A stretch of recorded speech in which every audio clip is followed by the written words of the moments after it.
기도하겠습니다. 우리 아버지의 찬양을 기뻐 받으시며 성가대를 축복하시고 복된 삶이 될 수 있도록 인도하시며 듣는 우리 성도들의 심령과 그 삶 속에도 하나님이 역사하셔서 날마다 주님의 이름을 찬양하며 영광 돌리는 귀한 삶이 되게 하여 주옵소서.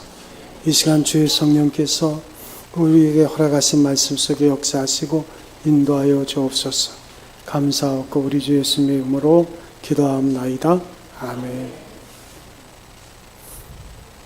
오늘 우리가 이 자리에 나와서 주일을 예배하는데 여러분의 한 가지 질문을 하겠습니다. 여러분 행복하십니까? 평안하십니까? 사람은 다 행복하기를 원하는데, 그러면 사람이 행복하게 사는데 꼭 필요한 것이 무엇일까?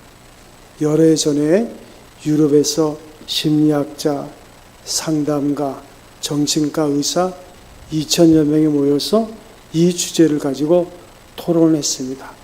사람이 행복하게 사는데 꼭 필요한 것이 무엇일까? 그래서 그 답을 세 가지로 냈는데, 첫째는 사랑이요, 두 번째는 기쁨이요, 세 번째는 평화입니다. 그런데 우리가 잘 아는 대로 사랑과 실학과 이 평화는 성령의 9가지 열매 가운데 첫 번째가 사랑이요, 두 번째가 실학, 기쁨이요, 그리고 그 다음이 화평, 평화입니다. 우리가 평화라는 말은 샬롬, 이스라엘 히브리어를 번역한 거고, 또 평강이란 말은 에이레네, 헬라어를 번역해서 그렇게 말합니다. 결국 과학자들이 인생을 관찰하면서 내린 결론과 하나님께서 말씀하신 것이 일치하는 것을 볼 수 있습니다. 그래서 영원한 하나님의 진리와 인생의 보편적 진리가 함께 간다는 말입니다. 모든 진리는 결국 하나님의 진리입니다. 오늘도 여러분들은 이 자리에 나와서 우리의 잃어버린 평화를 회복하기를 원할 것입니다. 우리가 지금 보면 전 세계는 서로 갈등하고 싸우고, 실제로 우크라이나 러시아 전쟁을 우리가 보면 얼마나 비참한 일들이 일어나고 있어요. 그러면서도 계속 각국은 무기를 만들고 평화를 파괴하고 있어요. 현재 각 나라에서 가지고 있는 무기만으로도 지구를 몇 번 파괴할 수 있는 그런 무기를 지니고 있습니다. 북한만 해도 몇백 개의 핵폭탄을 이미 지니고 있어요. 뿐만 아니라 요즘 남한에서 이루어지는 사회 문제, TV를 틀어놓고 신문을 보면 짜증이 나고 갈등과 염려, 그리고 분노와 슬픔에 우리가 잠기게 됩니다. 세계는 세계대로, 우리 민족은 우리 민족대로 평화가 없습니다. 이 풍랑 많은 삶 속에서 어떻게 해야 우리가 평화를 누리며 살 수 있을까? 적어도 여러분들이 크리스찬이라면 이렇게 살면 우리에게 평화가 있습니다라는 답을 우리가 가지고 있어야 돼요. 그 답은 물론 성경에 있습니다. 오늘 성경에 보니까 그리하면 그랬습니다. 그리하면 모든 지각에 뛰어난 하나님의 평강, 하나님의 평화가 그리스도 예수 안에서 너희 마음과 생각을 지킬 것이라. 하나님의 평강은 세상에 주는 것과 다르다 그랬어요. 이 평강, 이 하나님의 평화, 이 평화는 이제 모든 지각에 뛰어난 하나님의 평강입니다. 지각이라는 영어로 understanding, 사람의 머리로 이해할 수 없는 것을 말합니다. 뛰어나다는 것은 초월한다는 것, 뛰어넘는다는 거예요. 사람의 머리로는 성취할 수도 없고 이해할 수도 없는 그 평화, 세상에는 폭풍이 일고 염려와 슬픔과 고통이 많음에도 불구하고 설명할 수 없는 하나님의 평화를 우리 마음속에 경험할 수 있도록 해주신다는 거예요. 사랑하는 성도 여러분, 여러분 한 사람 한 사람을 제가 다 상담한다면 다 한 가지 이상씩 삶에 우리의 평화를 깨트리는 그 모습들이 있는 거예요. 예수님처럼 폭풍 가운데서도 배 안에서 고온히 주무시는 그런 평화가 우리에게 필요한데, 성경 찬송가에도 보면 하늘에서 평화가 내려온다 그랬어요. 그래서 세상이 줄 수 없는 평화, 나라와 인간이 줄 수 없는 평화, 세상의 물질로 인해서 줄 수 없는 평화, 명예와 권력이 줄 수 없는 하나님의 평화가 내 마음과 생각을 지켜준다는 거예요. 이것이 바로 하나님의 약속입니다. 그러면 우리가 이 평화를 누리며 살고 있는데 7절에 보면 그리하면 그랬어요. 그리하면 하나님께서 이와 같은 것을 우리에게 허락해 주시고 우리에게 참된 평화를 주신다는 거예요. 이 그리하면은 조건입니다.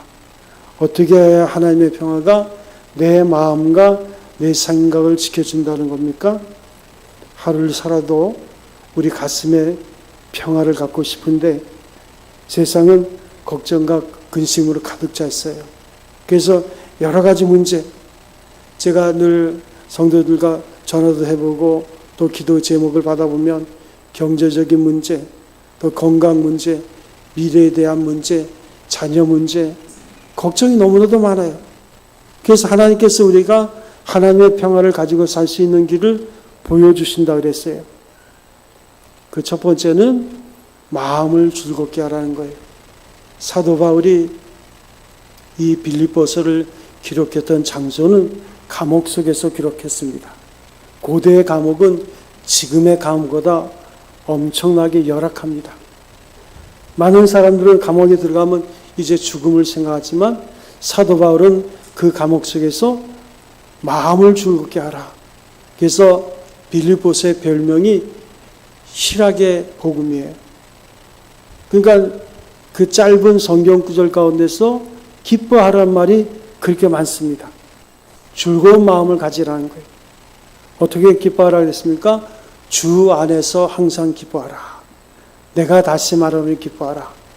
사도 바울은 데살로니가전서 5장 16절부터 18절에 보면 항상 기뻐하는 것이 그리스도 예수 안에서 너희를 향하신 하나님의 뜻이니라 그랬습니다. 여러분, 여러분의 삶이 지금 기쁘십니까? 삶에 기쁨이 있어요? 이것이 우리를 향하신 하나님의 뜻이라는데, 사람이 이해할 수 없는 평화는 사람이 만드는 것이 아니라 하나님께서 주시는 것입니다. 주 안에서 살아야 평화가 있고 기쁨이 있는 거예요. 만약 주님이 안 계시고 주님 안에 돌아오지 않으면 이 우주 속에 나는 한 줌의 팽개쳐진 흙과 같은 존재에 불과합니다. 제가 늘 장례식을 거행할 때마다 느끼는 것이 뭐냐면 요즘 장례식은 화장장에 가면 끝이 나는 거예요. 거기 가서 한 서너 시간 그 시신을 태우면 나중에 남는 것이 한 줌의 흙으로 남습니다. 그 티끌을 갖다가 뭐 낙골당이다 또 뭐 수목장이다 하지만 결국은 흙으로 돌아가는 한 줌의 흙. 만약에 그런다면 그보다 더 무의미한 존재가 어디 있겠어요? 의미가 없습니다. 우리가 예수 그리스도 안에서 하나님 안에서 성령 안에서 영원한 진리 안에서 보고 살아야 평화가 있고 기쁨이 있는 거예요. 우리가 세상의 온갖 풍랑에 부딪히고 고통과 슬픔이 우리의 삶을 주도합니다. 그래서 인생을 바라볼 때 중요한 것은 어떠한 눈으로 보느냐. 삶은 선택이고 생각입니다. 여러분은 무슨 생각합니까? 그리스도 예수의 눈으로 세상을 바라볼 수 있어야 돼요. 하나님의 눈으로 하나님 안에서 본다면 우리에게는 평화가 있는 거예요. 사도 바울이 어떻게 빌립보서 안에서 그 빌립보서를 기록하면서 감옥 안에서 기뻐하라 그 말을 할 수가 있겠어요? 그는 이미 자기의 인생은 자기의 것이 아니라 주의 것임을 고백합니다.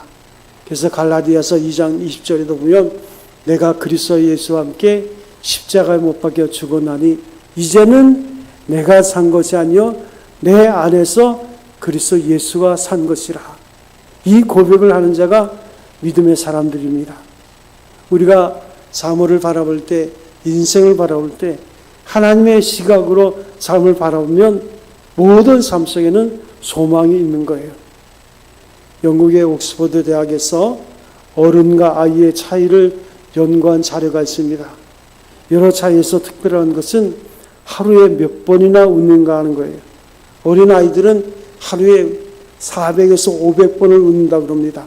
그런데 어른이 되면 15번에서 20번 정도 웃는다 그래요. 웃을 일이 별로 없어요. 그러니까 어른들은 잘 웃지를 않아요. 나이가 들수록 웃지 않습니다. 웃음의 빈도가 나이와 함께 낮아지는데 정 안 웃으면 그때는 하나님이 결국은 데려가시는 거예요. 여러분이 요양병원에 가서 신방을 해보셨습니까? 거기서 웃는 분들은 없어요. 그냥 숨만 쉬고 있습니다. 이상하게도 나이가 들면 잘 웃지를 않습니다. 아무리 재미있는 것도 옛날에 이미 다 본 것이고 게다가 웃으려 해도 기운이 없어요. 웃음은 생동감 있는 에너지가 터져 나오는 겁니다. 어린아이들은 에너지가 넘치는 건 잘 웃는 거예요. 제가 새벽 기도 끝나고 이제 집에 가면 그 아이들이 학교에 등교하려고 중고등생들이 이렇게 내려옵니다. 그때 보면 아이들이 몇 명이 같이 어울려 다니면서 얼마나 깔깔대고 웃는지 보면 아무것도 아닌 것, 사소한 것 가지고 그렇게 깔깔대고 웃습니다. 그러니까 아이들의 그 웃는 소리가 우리에게 기쁨이 되는데, 제가 엘리베이터 타도 5층에 영어 학원이거든요. 유아생들, 아직 학교에 들어가기 전에 아이들이 영어를 배우는 거예요. 한 달에 한 120만 원씩 주고 배운다고 그래요. 그러면 제가 일부러 물어봐요. 영어로. 그러면 그 아이들과 너 영어 잘하냐? 그러면 잘한대. 그럼 하이 그러고 이제 물어보면 처음에는 멀뚱멀뚱 하다가 몇 마디 하면 금방 웃음이 나오면서 이야기를 하는 거예요. 그래서 어떤 분이 그런 얘기를 하더라고요. 제가 아는 분이 워낙 스트레스를 많이 받아서 파킨슨병에 걸렸어요. 몸이 매일매일 굳어갑니다. 운동하지 않으면 계속 굳어가요. 그랬더니 한 분이 민간요법이 있는데 그 요법이 뭐냐? 그 아침 한 10시쯤 돼가지고 학교 운동장을 맨발로 돌으라는 거예요. 주로 초등학교나 어린 학교들 아이들, 그 청소년들이 그 학교 운동장을 돌면 그 아이들의 기가 그 몸으로 들어온다는 거예요. 그래서 맨발로 돌으라고 그런 얘기를 하더라고. 그래서 제가 그 말을 들으면서 과연 저게 이치에 맞을까 그런 생각을 했는데, 우리가 아이들이 웃는 얼굴을 보면 그들은 에너지가 넘칩니다. 그러니까 에너지가 넘치니까 사소한 거 가지고 막 깔깔대고 웃는 거예요. 그런데 나이가 들면 웃음이 사라져요. 웃음이 있어야 평화가 있는 거예요. 그래서 웃는 것도 우리가 연습해야 돼요. 훈련하고 습관이 돼야 됩니다. 여러분들이 웃을 일이 없으면 아침에 일어나서 거울을 보면서 이빨 8개만 보이면 웃는 모습이 되는 거예요. 한번 웃어보세요. 안 웃다가 어쩌다 한번 웃으면 근육이 아파서 못 웃는다 그래요. 매일 연습해야 됩니다. 웃지 못하면 우리 인생은 끝이에요. 웃는 숫자가 15번, 20번에 그치지 않고 아이들처럼 마음껏 웃으면서 즐겁게 인생을 사는 것, 그 삶이 오늘 우리에게 필요합니다. 그래서 웃는 것도 하나의 삶의 습관이 되어야 돼요. 우리가 크리스찬이라면 성숙한 크리스찬의 특징은 좋은 인격을 갖춰야 되는데, 좋은 인격이 뭘까요?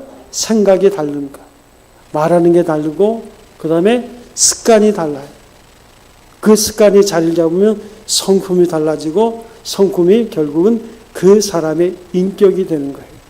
그래서 어떤 일을 만나든지 주님의 시각으로 바라볼 때 그 삶에는 기쁨이 있는 거예요. 그럴 때 주의 평강이 여러분에게 임하는 줄로 믿습니다.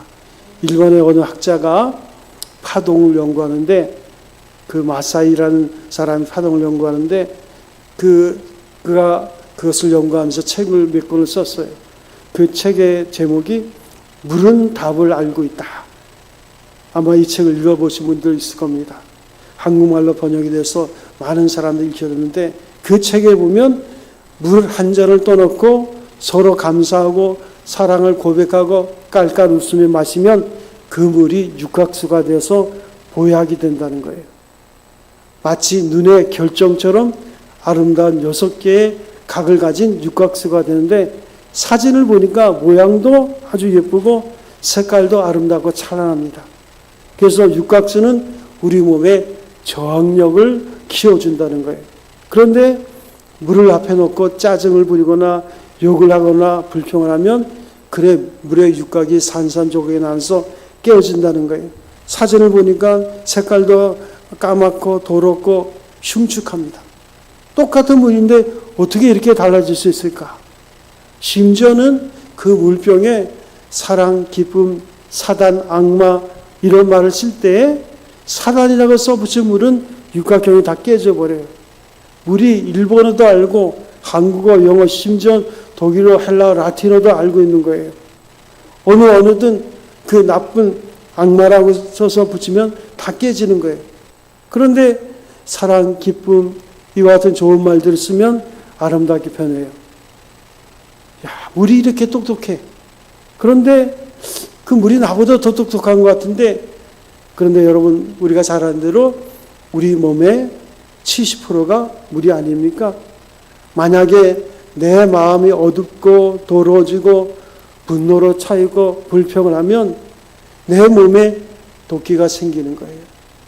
저는 목회를 하면서 수만 명의 사람들을 만났습니다. 어떤 때는 귀신이 들리거나 또 질병에서 고통당하는 그 골방에만 들어있는 사람들을 만나가지고 얘기를 하면 먼저는 얘기를 안 하죠. 그러니까 그 얼굴에는 기쁨이 없어요. 기쁨이 없고 대화를 하려고 하지 않습니다. 그리고 기껏 얘기를 해보면 굉장히 부정적인 말을 많이 합니다. 그러니까 우리가 우리의 삶이 가만히 있으면 부정적일 수밖에 없어요. 빌립보서 4장 우리가 에베소 5장 16절에도 보면 세월을 아끼라 때가 악하니라 그랬어요. 우리가 사는 시대는 악합니다. 그러므로 어리석은 자가 되지 말고 하나님의 뜻이 무엇인가 분별하기 위해서 세상 술에 취하지 말고 성령의 충만을 받으라 했어요.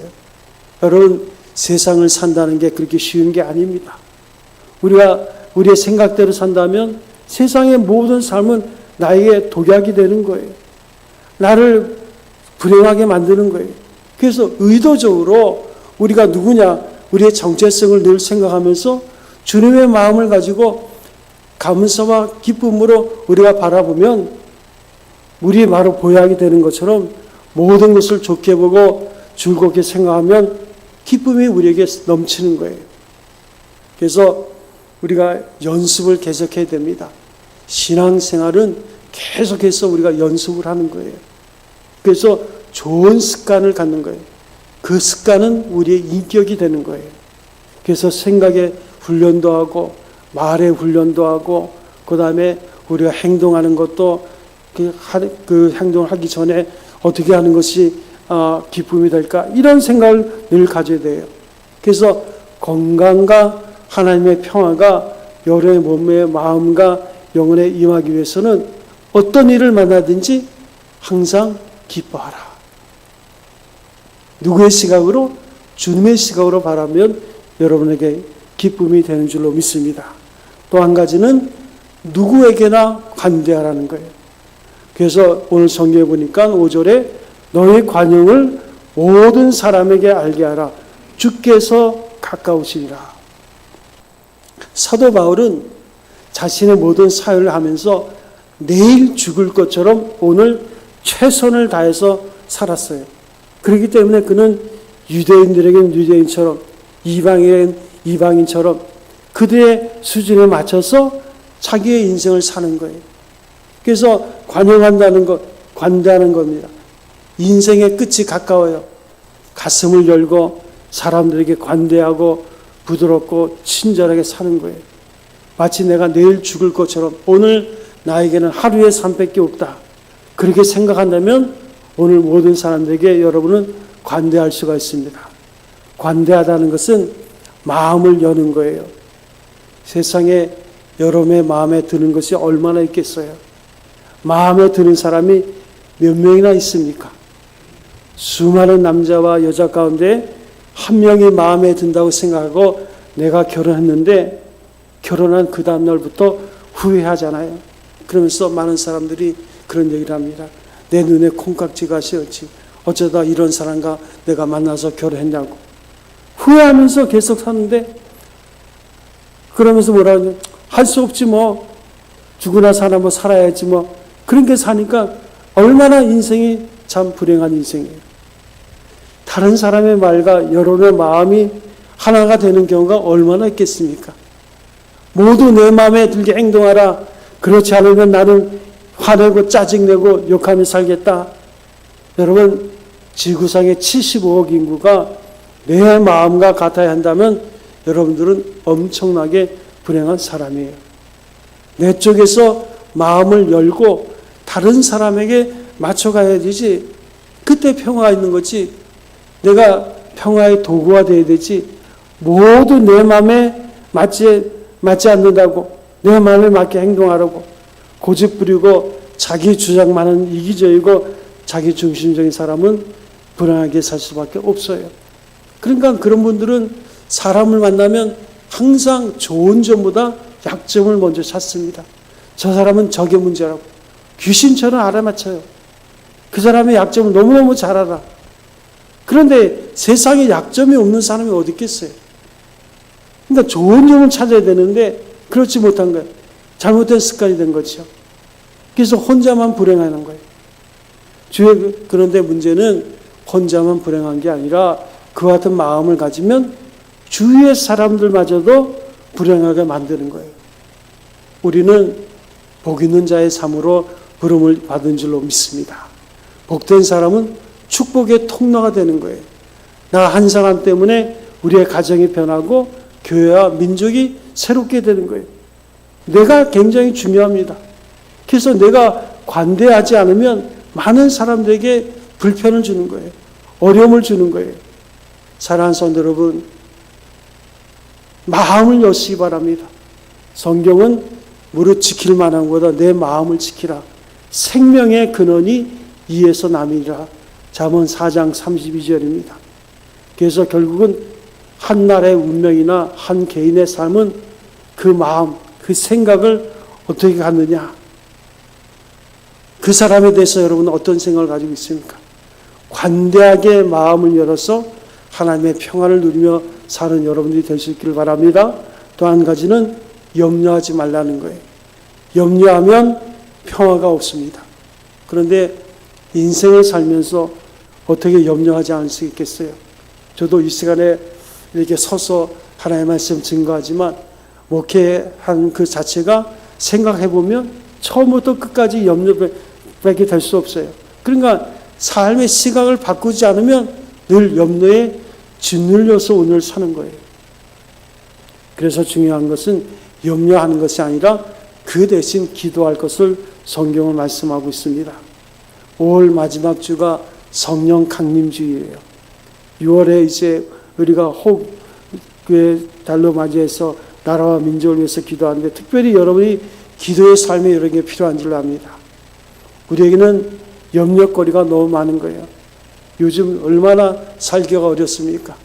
특히 뭐 고금리부터 시작해가지고 뭐 정치인이 뭐니 얼마나 복잡한지 몰라요.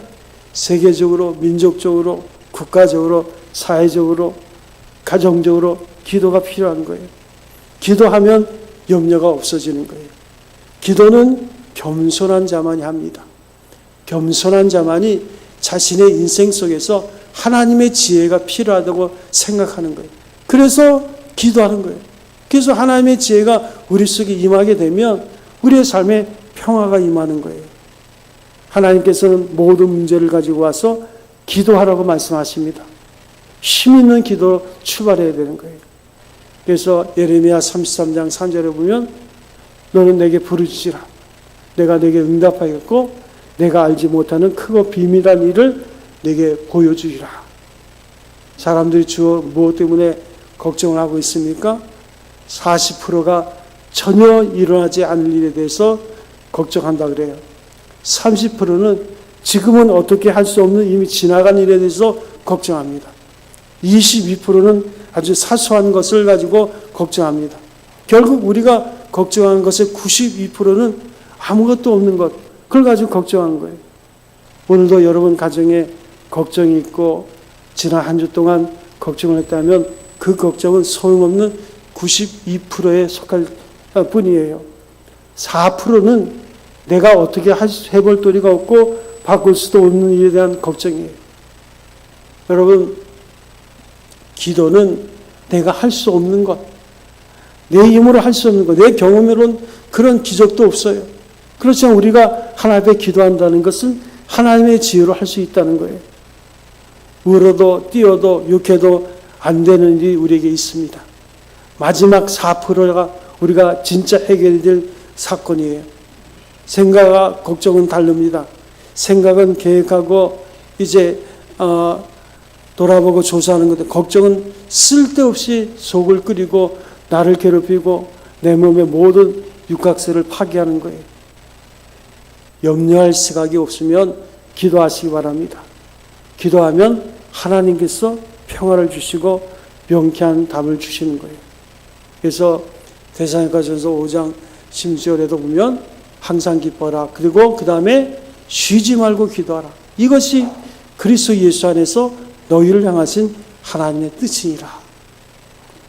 2002년에 영국의 BBC 방송에서 영국 사람 100만 명을 대상으로 가장 존경하는 사람에 대해서 조사를 했는데 2등이 셰익스피어고 1등이 윈스턴 처칠입니다.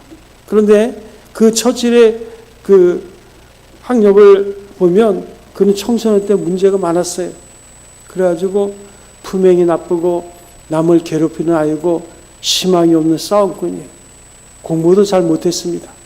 그래서 사관학교를 가는데 시험에 떨어졌어요. 좋지 않은 평가를 받아서 떨어질 수밖에 없었죠. 그래서 삼수를 해서 꼴찌로 사관학교에 들어갔어요. 이런 처치지만 학창시절에도 장교로서 전쟁을 하면서도 한 가지 그가 빠뜨리지 않은 것이 있는데 그건 바로 기도 생활입니다. 1차 세계대전 중에도 기도하고 후에 국회의원이 돼서 국회의사당에 앉아서 기도하는 모습이 사람들에게 자주 보였다고 합니다. 수상이 된 후에도 기도하면서 제2차 세계대전에서 영국을 성공적으로 승리로 이끌었어요.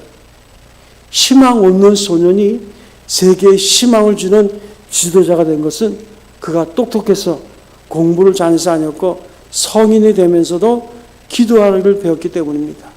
오늘 성경은 말합니다. 아무것도 염려하지 말고 오직 모든 일에 기도와 간구로 너희 구할 것을 감사함으로 하나님께 아뢰라. 그리하면 모든 지각에 뛰어난 하나님의 평강이 그리스도 예수 안에서 너희 마음과 생각을 지키시라. 여러분, 여러분의 지금의 삶의 문제를 가지고 하나님 앞에 기도해 본 적이 있으십니까? 하나님께서 우리의 모든 기도를 들으시고 그리고 우리의 마음과 생각을 지키시고 주의 평강이 우리에게 임할 것이라 말씀하고 있습니다. 그래서 사도 바울은 여기서 더해서 정말로 마지막으로 너희가 너에게 권한 것은 무슨 일을 만나든지 참되고 무슨 일이든지 경건하고 무엇이든지 옳고 무엇이든지 정결하며 무엇이든지 사랑할 만하며 무엇이든지 칭찬할 만하며 무슨 덕이 있든지 무슨 기름이 있든지 이것들을 생각하라. 자, 우리가 어떤 일을 만나든지 항상 긍정적으로 하나님의 뜻을 생각하는 거예요. 그래서 모든 것은 생각하는 대로 되는 겁니다. 그런데 놀라운 것은 생각이라는 것은 우리의 선택입니다. 우리가 이렇게 생각할 수 있고 저렇게 생각할 수 있는 거예요. 모든 것은 여러분의 생각에 달려있는 거예요. 생각을 잘못하면 갈등과 염려 속에 살 수밖에 없고 생각을 잘하면 평화와 행복이 여러분을 찾아올 것입니다. 여러분, 성공한 사람을 찾아가 보세요. 그들의 생각은 우리와 달라요. 우리가 모든 것의 시작은 작은 생각에서부터 시작했다는 것을 우리가 늘 생각해야 돼요. 여러분, 생각을 좋게 하시기 바랍니다. 그래서 좋게 하면 좋은 결과가 나타나는 거예요. 그래서 생각을 잘하려면 어떻게 합니까? 우리의 마음에 좋은 것들을 간직하고 있을 때 좋은 생각을 하게 되는 거예요. 눈으로 보는 것이 중요하고 귀로 듣는 것이 중요하고 그렇게 말하는 것이 중요합니다. 오늘 7절에는 하나님의 평강이라는 표현이 있는데 이것은 헬라어로는 평강이고 히브리어로는 평화라는 뜻입니다. 평강이란 헬라어로 에이레네. 예수께서 부활하시고 제일 먼저 하신 말씀이 내가 너에게 평강을 주노라. 2번 말씀하셨어요. 여러분은 그리스도 예수 안에서 구원의 은혜를 입은 하나님의 자녀인 줄로 믿습니다. 여러분, 예수님을 영접하고 그를 믿음으로 하나님의 자녀가 되었습니까? 그렇다면 우리에게 선물로 주어진 것이 뭐예요? 평강이 주어졌어요. 우리가 주님을 생각하면 그 평강의 삶을 우리가 살 수 있어요. 그래서 하나님의 특징이 평강, 평화라는 것을 생각해야 됩니다. 이 평화의 하나님이 여러분과 함께 계시고 하나님의 평화가 여러분과 함께 하셔서 사람이 이해할 수 없는 하나님의 평화를 누리며 살기를 바라는 것입니다. 사랑하는 성도 여러분, 우리의 삶은 선택이요 삶의 태도입니다. 어떤 분이 그런 말을 해요. 목사님, 하루에 몇 시간을 기도하면 좋겠어요? 그래서 제가 그랬어요. 감사가 나올 때까지 기도하라. 우리가 어떤 일을 가지고 하나님 앞에 기도할 때 감사가 나올 때까지 기도해라. 오늘 본문의 말씀은 오직 모든 일에 너희가 하나님 앞에 감사함으로 모든 것을 아뢰면 모든 지각에 뛰어난 주의 평강, 하나님의 평화가 너희 마음과 생각을 지킬 것이라. 여러분, 하나님의 평화는 믿음의 사람들에게 이미 주어진 줄로 믿습니다. 여러분, 그것을 택할 수 있는 여러분 되시기 바랍니다. 여러분의 마음이 어디에 달렸느냐? 우리의 인생은 하나님이 우리에게 아름답고 좋게 축복의 삶으로 우리에게 허락해 주신 거예요. 그러나 우리의 생각을 달리하면 우리의 인생보다 지겹고 힘든 것이 어디 있겠어요? 그러나 분명한 것은 주님이 그리스도 예수 안에서 우리에게 구원의 은혜를 베푸시고 하나님께서 우리의 삶에 평화와 축복이 넘치기를 원하신 줄로 믿습니다. 이제 주 안에서 항상 기뻐하고 모든 사람에게 관용하고 그리고 염려가 아니라 늘 깨어 기도함으로 이제 하나님의 뜻이 삶의 기쁨이 여러분의 인생 속에 함께 하시기를 주님의 이름으로 축원드립니다. 우리 새 기쁨의 찬송가 91장